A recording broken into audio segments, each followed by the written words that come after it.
Salut à tous et bienvenue cette fois dans cette vidéo d'aide aux étudiants. Aujourd'hui, nous allons nous intéresser à notre euh, étudiant venant du Niger, Mohamed. Désolé, je sors du terrain, donc là, je vais déposer. Ok, à notre étudiant venant du Niger, du nom de Mohamed. Ok, il dit, bonsoir monsieur, comment allez-vous? J'espère que vous allez bien. Moi, c'est Mohamed du Niger. Je suis beaucoup votre page et j'aime ce que vous faites. S'il vous plaît, j'ai une préoccupation qui me dérange. Comment est-ce qu'on peut faire pour évaluer une substance minérale à travers un logiciel minier, donc à travers un logiciel tout court? Quelles sont les étapes ou procédures à suivre? Bon, c'est un peu de ça que nous allons parler, désolé. Un peu de ça que nous allons parler. Alors, Monsieur Mohamed, je vais répondre à votre question, pas de manière euh, brève, mais de manière à ce que vous puissiez comprendre comment ça se passe, ou bien d'autres personnes aussi qui ont ces problèmes. Alors, il faut savoir que pour comprendre cela, il faut d'abord, de manière simple, il faut comprendre que les paramètres sont interdépendants. Donc, les paramètres sont interdépendants, c'est-à-dire dépendent des uns ou des autres, de sorte que lorsqu'il n'a pas, de sorte qu'il n'est pas possible de trouver une solution exacte avec un seul passage. En fait. Alors, s'il faut parler de la création ou bien d'un plan global, de l'évaluation d'un plan global, je vais dire que les logiciels les logiciels miniers sont conçus pour prendre des données brutes à partir d'une source standard. Lorsqu'il parle de source standard, nous avons les puits de forage, les échantillons souterrains, les cours, les puits de mines aussi. Donc, et étendre l'information au point où un calendrier de production est dérivé. Dériver les meilleurs plans. Donc, lorsqu'on parle de meilleurs plans, habituellement, c'est le plan avec les valeurs actualisées nettes maximales. Donc, le meilleur plan ne peut être atteint que par analyse répétitive, ajoutant progressivement des détails et réduisant les hypothèses significatrices.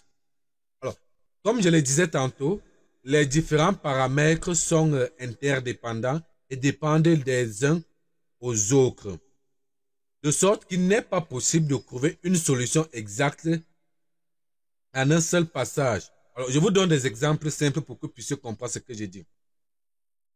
Les réserves ultimes dépendent des connaissances de la coupure de la mine. Les limites finales des fosses dépendent de la connaissance des réserves et du coût. Les horaires de la mine dépendent des réserves dans les limites de la fosse.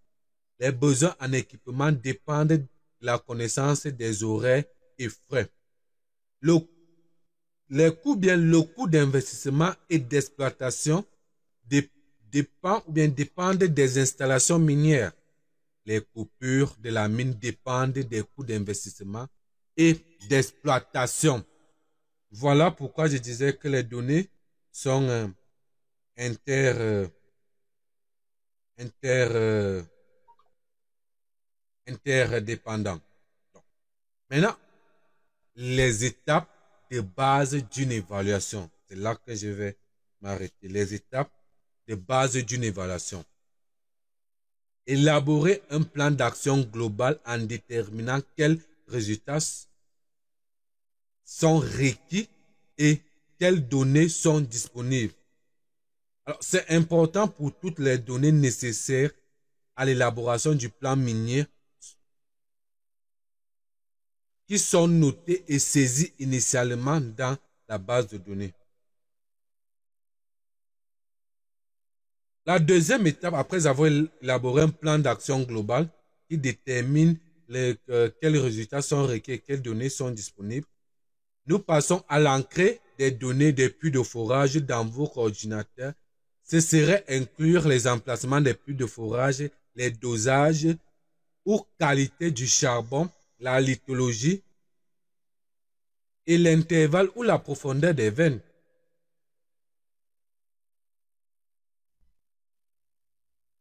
La troisième étape, c'est la modification des puits de fourrage et la vérification via l'affichage graphique. La quatrième étape, c'est la préparation des coupes transversales des données de fourrage. Le géologue peut puiser son interprétation au-dessus des sections pour les gisements complexes. Alors, ces données géologiques peuvent ensuite être numérisées, éditées et stockées dans un logiciel minier tout simplement. L'étape qui va suivre, c'est le développement d'un modèle géologique du gisement à partir des données numérisées ou forées. Le logiciel minier permet trois types de modèles. Les modèles de blocs croisés, les modèles de joints, les modèles quadrillés au fait, et les modèles de blocs variables. Par la suite, vous allez composer les tests ou les données de qualité et développer un test ou un modèle de données de qualité pour le gisement.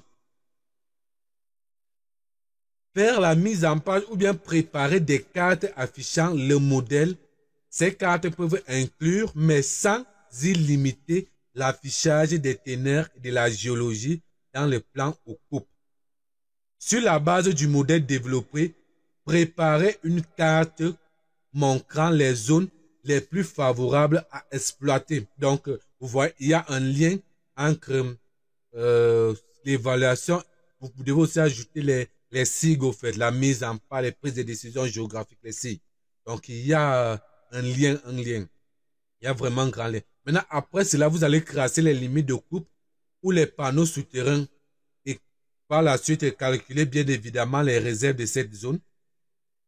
Après avoir calculé les réserves de ces zones, vous allez diviser chaque zone individuellement en séquences et calculer les réserves pour chacune de ces séquences. Pourquoi?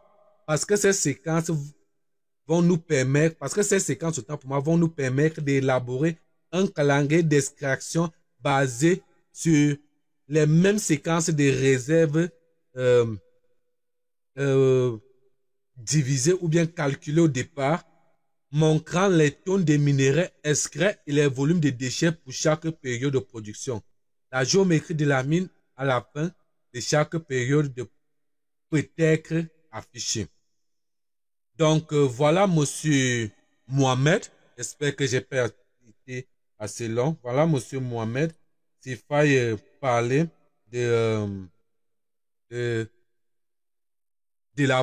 pas de la formation, de l'évaluation d'une substance minérale.